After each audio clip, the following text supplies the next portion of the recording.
Here we got a beautiful 1961 Impala in like a copper color. Done over the top. Got the alternator. Had a generator back when it was built. It's a big block, obviously. Tell by the valve covers. I don't know if it's a 454 or whatever it is. It's got the air conditioning in it. I guess it's a vacuum gauge on the. I'm surprised to see it. I haven't seen the car in so long. Wait a minute. Yeah, it's a pressure gauge. Fuel pressure gauge, I guess. So, oh, you know what half this stuff is, man. I mean, I know more than half it is, but I mean, some of this newfangled high-tech stuff I never dealt with.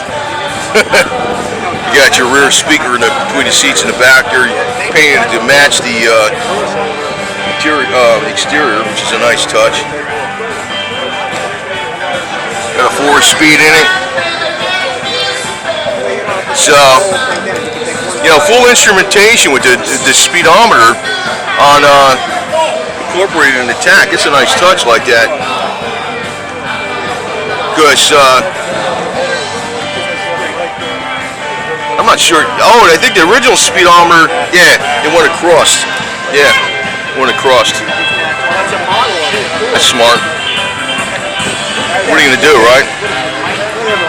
These cars didn't weigh too much, too.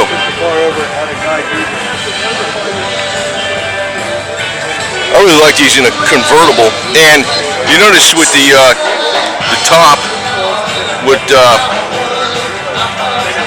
you know, it's got the convertible styling. But basically, well, I love convertibles, man. I don't know, anything cars convertible, I just love the hell out of it. So.